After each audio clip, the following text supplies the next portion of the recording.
Good morning, dear students. Today we will read our next chapter. The name of that is The Bond of Love. As the title clear its meaning that this chapter or this story is about a true love. So let's start reading our chapter. Then we will understand that about whom the narrator is talking about.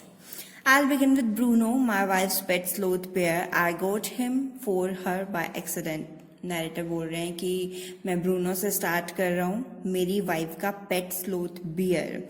I got him for her. मैं उसके लिए ऐसे ही ले आया था accidentally. 2 years ago we were passing through the sugarcane fields near Mysore. People were driving away the wild pigs from the fields by shooting at them. Some were shot and some escaped. We thought that everything was over when suddenly a black sloth bear came out panting in the hot sun. कह रहे हैं कि 2 साल पहले की बात है. जो राइटर हैं वो अपने कुछ फ्रेंड्स के साथ मैसूर गए हुए थे, जहाँ पे वो शुगर केन फील्ड्स में गए हुए थे. वहाँ वो देख रहे थे कि कुछ लोग वहाँ पे हंटिंग कर रहे हैं, शिकार कर रहे हैं, उन्हें एनिमल्स को शूट कर रहे हैं. देन सडन वो क्या देखते हैं, we thought that everything was over. तो कुछ लोग, कुछ जो एनिमल्स थे वो मारे जा रहे थे, पिग्स, और कुछ अपनी जान बचा के भाग रहे थे. सडन वो क्या देखते हैं, एवरीथिंग वाज ओवर, कि सब कुछ खत्म हो चुका है, सामने उन्हें कुछ नहीं दिख रहा था. Then suddenly a black sloth bear came out. Then suddenly एक ब्लैक स्लोथ बियर उनके सामने आया. पैंटिंग मीन्स हाँफते हुए, जैसे सांस चढ़ जाते हैं, इस तरह से हाँफते हुए वो सडन उनके सामने आ गया in the hot sun. Now I'll not shoot a sloth bear wantonly, but unfortunately for the poor beast, one of my companions did not feel that way about it and promptly shot the bear on the spot. मैं उसके लिए थोड़ा सा kind hearted हो गया था, इसलिए मैंने उसको wantonly का मतलब है बेहूदगी से, बुरी तरह से मारना. मैं उसे बुरी तरह से नहीं मारना चाहता था, बट जो मेरा कंपेनियन था वो उसके लिए ऐसा फील नहीं कर रहा था और उसने सडन उसको मार दिया, उसे शूट कर दिया. Then as we watched the fallen animal, we were surprised to see that black fur on its back moved and left the prostrate body. जैसे ही हमने उसको गिरते हुए देखा, watched the fallen animal, जब वो गिर रहा था, मर रहा था, हम सरप्राइज हुए ये देखे कि उसके गिरने के बाद उसके बैक से कुछ ब्लैक फर जो है वो उतरा है, कोई ब्लैक चीज जो है वो नीचे गिरी है. Then we saw it was a baby bear that had been riding on its mother's back when the sudden shot had killed her. वो हमने देखा कि वो उसकी बॉडी का ब्लैक फर नहीं है, बल्कि उसका एक बेबी बियर है जो उसकी बैक पे चढ़ा हुआ था. देन जब वो उसकी जो मदर थी वो गिरी तो वो वहां से डर के मारे उतरा. The little creature ran around its prostrate parent making a pitiful noise. और वो अपने पेरेंट यानी कि अपनी मदर की तरफ भागा और पिटीफुल, दया भली जो है आवाज निकालने लगा, रोने लगा. I ran up to it to attempt a capture. मैं वहां भागा उनकी फोटो लेने के लिए, कैप्चर करने के लिए. It scooted into the sugarcane field, और scooted means ran away, और वो भाग गया वापस से फील्ड में अपनी जान बचाने के लिए. Following it with my companions, I was at last able to grab it by the scruff of its neck while it snapped and tried to scratch me with its long hooked claws. और फिर मैं अपने companions के साथ भागा उसका पीछा करने के लिए, और सडन मैंने उसको पकड़ लिया और उसने मुझे अपने लंबे हुक्ड मीन्स कांटेदार, कांटे जैसे क्लॉज मीन्स पंजे, उनसे उसने मुझे मारना चाहा. Then we put it in one of the gunny bags. फिर हमने उसे उठा के गनी बैग्स यानी कि बोरी या कट्टे जैसे बैग में उसे बंद कर दिया. वी हैड ब्रॉट एंड हम उसे ले आए. When I got back to Bangalore, जब हम बेंगलोर वापस आए, I duly presented it to my wife. मैंने उसे अपने वाइफ को दिया. शी वॉज डिलाइटेड, वो बहुत खुश हुई. She at once put a coloured ribbon around its neck, और तो उसने उसकी नेक पे कलर्ड रिबन बांध दिया. And after discovering the cub was a boy, she christened it Bruno. जब पता चला कि वो एक बॉय है तो उसने उसका नाम ब्रूनो रख दिया. Bruno soon took to drinking milk from a bottle. It was but a step further, and within a very few days he started eating and drinking and everything else. And everything is right word, for he ate porridge made from any ingredients, vegetables, fruit, nuts, meat, especially pork, curry and rice, regardless of contaminants, and chilies, bread, eggs, chocolate, sweets, pudding, ice cream, etc., etc., etc. As for drink, milk, tea, coffee, lime juice, aerated water, buttermilk, beer, alcoholic liquor, and in fact anything liquid. It all went down with relish. अब वो बात कर रहे हैं कि धीरे धीरे उसने जो है बॉटल से दूध पीना शुरू कर दिया ब्रूनो ने. देन अ स्टेप फर्दर, फिर उसने धीरे धीरे क्या किया, थोड़ा बहुत खाना शुरू कर दिया, खाने के साथ साथ पीना शुरू कर दिया. And everything is right word. Everything क्यों कह रहा है, क्योंकि वो सब कुछ खा लेता था, लिटरली सब कुछ खा लेता था, चाहे वो दलिया हो, चाहे नमकीन, चाहे मीठा, चाहे दूध का इंग्रेडिएंट्स, चाहे वेजिटेबल्स हो, फ्रूट्स हो, नट्स हो, मीट हो, पोक हो, पिग हो, कुछ भी खा लेता था, कड़ी हो, राइस हो, कुछ भी. और कॉन्डिमेंट्स यानी कि स्पाइसेस और चिलीज उसे थोड़े से पसंद नहीं थे, इंटरेस्टेड नहीं थे, लेकिन स्टिल वो उन्हें भी खा लेता था. Bread, eggs, chocolate, sweet, pudding, ice cream etcetera सब कुछ खा लेता था. और पीने में भी वो drink, milk, coffee, lime juice, soda, buttermilk, alcoholic liquor, beer, सब कुछ वो खाने पीने में भी सब कुछ लेके सब कुछ खा पी लेता था एंड एंजॉय करता था. Relish means enjoyment. The bear became very attached to our two Alsatian dogs and to all the children of the tenants living in our bungalow. He was left quite free in his younger days and spent his time in playing, running into the kitchen and going to sleep in our beds. अब beer जो था जैसे जैसे हमारे साथ रह रहा था यानी कि ब्रूनो, वो हमारे बहुत अटैच हो गया. और अल्सेटियन डॉग्स यानी कि उन्होंने 2 पेट डॉग्स रखे हुए थे जिनकी स्पेशल ब्रीड थी. Alsatian is a breed of dogs. And जो उनके चिल्ड्रंस थे, उनके टेनेंट्स के चिल्ड्रन थे, उनके किराएदारों के, उनसे भी वो काफी अटैच हो चुका था. He was quite free. अब वो क्या फ्रीली घूमता था इधर उधर और अपना टाइम प्लेइंग में, रनिंग में स्पेंड करता था, किचन में भागता रहता था एंड देन हमारे बेड पे जाके सो जाता था.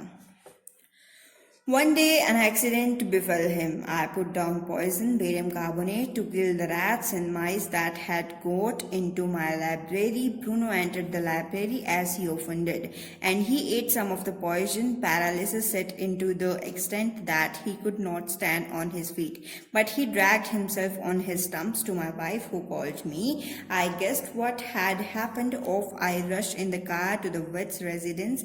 A case of poisoning, tame bear, barium carbonate, what to do. अब एक दिन ऐसा आया जब उसने उसके लिए ब्रूनो के लिए प्रॉब्लम्स जो है वो खड़ी हो गई. I put down poison. वो बात कर रहे हैं जो नरेटर हैं कि मैंने पॉइजन रखा था बेरियम कार्बोनेट का, और ताकि अपनी लाइब्रेरी में रखा था बिकॉज जो वहाँ पे चूहे और बिल्लियाँ थी वो बहुत परेशान करती थी उन्हें, तो मैंने पॉइजन रखा था कि जिससे वो भाग जाए, मर जाए. बट ब्रूनो तो सब कुछ खा लेता था. ब्रूनो ने एंटर किया लाइब्रेरी में and he ate some of the poison, और उसने वो जहर खा लिया. Paralysis set into the extent that he could not stand on his feet. और पैरालाइज उसको होना शुरू हो गया. और पैरालिसिस में क्या है कि हमारी जो बॉडी है वो काम करना बंद कर देती है.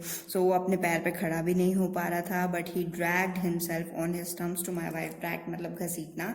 वो खुद को घसीट के मेरी वाइफ के पास जाता था, वाइफ के पास जाने लगा. Who called me. I guessed what had happened, और मैंने गेस किया कि क्या हुआ होगा. Off I rushed into the car to the vet's residence. और हम भाग के कहाँ गए. वेट कौन होते हैं, वेटनरी डॉक्टर्स होते हैं, जो एनिमल के डॉक्टर्स रहते हैं. हम भाग के उसे वहाँ लेके गए.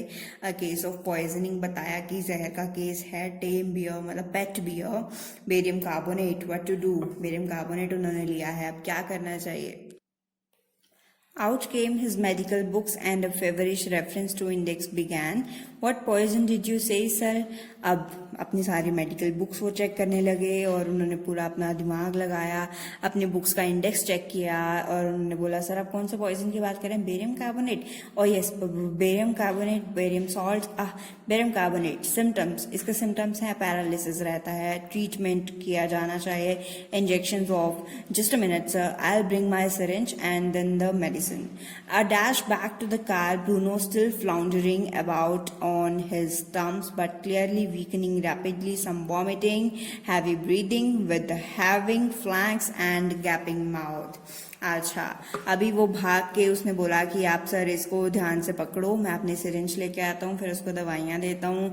लेकिन ब्रूनो जो था फ्लाउंडरिंग मतलब कि फिर से वो चलने फिरने में सफल नहीं हो रहा था. Struggling to move but clearly weakening, लेकिन उसकी वीकनेस दिखाई दे रही थी. रैपिडली सम वॉमिटिंग, वो वॉमिट कर रहा था.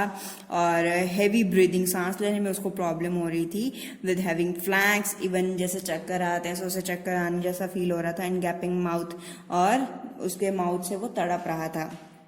Holds him everybody and goes the hypodermic. Bruno squeals. 10 cc of the antidote enters their system without a drop being wasted. Doctor ने बोला कि सब उसको अच्छे से पकड़ लो बिकॉज उन्होंने ऐसी उसको hypodermic means a long needle used to give an injection under the skin. एक ऐसी निडल जो कि स्किन के अंदर तक इंजेक्ट करती है. सो वो उसके अंदर डालनी थी. सो 10 cc की एंटीडोट उसको दी गई बट कोई फर्क ना पड़ा. 10 मिनट्स लेटर 10 मिनट के बाद कंडीशन अनचेंज्ड. कोई फर्क नहीं पड़ा. Another 10 cc injected 10 minutes later 10 minute के बाद ब्रीदिंग लेस स्टेटोरस. ये क्या होता है बच्चे? Noisy breathing as in snoring. जैसे हम ऐसे सांस लेते हैं, नोइजी ब्रीदिंग लेते हैं, नोइजी ऐसे करके सांस लेना. देन वो 10 मिनट मतलब एग्जैक्ट उसने 20 मिनट के बाद थोड़ा लंबी सांस लेनी शुरू की. Bruno can move his arms. Bruno अपने आर्म्स को मूव कर सकता था, लेग्स को a little although he can not stand yet. लेकिन प्रॉपरली अभी भी वो खड़ा नहीं हो सकता था.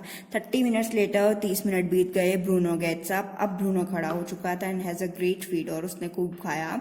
He looks at us अनडिसडेनफुली. अनडिसडेनफुली का मतलब है बच्चे disrespectfully, like as much as to say. ये जैसे कि वो कहना चाह रहा हो what is the barium carbonate to a big black bear like me. Bruno is still eating. जैसे कि वो ये कहना चाह रहा हो ये पॉइजन, ये जो है बेरियम कार्बोनेट, ये मेरा क्या बिगाड़ लेगा, ये मेरा क्या कर लेगा. Bruno is still eating. मैं तो स्टिल वैसे ही खा पी रहा हूँ. Another time he found nearly 1 gallon of old engine oil which I had drained from the sump of the stewed baker and was keeping as a weapon against the inroads of termites. He promptly drank the lot but it had no effects whatever. अब एक incident तो ठीक हो गया लेकिन second incident की बात कर रहा है कि another time he found nearly 1 gallon of old engine oil. अब दूसरी बार उसने क्या देखा कि एक इंजन ऑयल जो है ना उन्होंने निकाल रखा था अपनी पुरानी अमेरिकन गाड़ी में से. किस लिए उन्होंने उसको रखा हुआ था? एज अ वेपन, हथियार के तौर पे against the in rods of termites. Termites कौन होती है? दीमक. दीमक उनकी चीजों को खराब ना करें, सो उनसे बचाने के लिए उन्होंने वो ऑयल रखा था ताकि दीमक मर जाए. He promptly drank. लेकिन गलती से ब्रूनो ने उसको भी पी लिया but it had no ill effects whatever. लेकिन वो बाय चांस बच गया, उसके ऊपर उसका कोई फर्क नहीं पड़ा. सो बच्चे आज की क्लास में हम लोग इतना ही करेंगे. आपको क्या करना है? स्टोरी को कम्प्लीटली रीड करना है. हम आगे कंटिन्यू करेंगे कल को, लेकिन आपको अभी अपने तरफ से देखना है कि बॉन्ड ऑफ लव, उनको ट्रूली बॉन्ड आपको कहाँ दिख रहा है. अभी ठीक है टाइटल का नाम था बॉन्ड ऑफ लव, लेकिन कहाँ से प्रॉपर हमें प्योर फील क्यों नहीं आए बॉन्ड की. सो आप अभी उसको पढ़ो. Then you have to try the worksheet, you have to try the question answer. आपको देखना है कि क्या सस्पेंस रहता है. So till then, take care, have a great day, read yourself.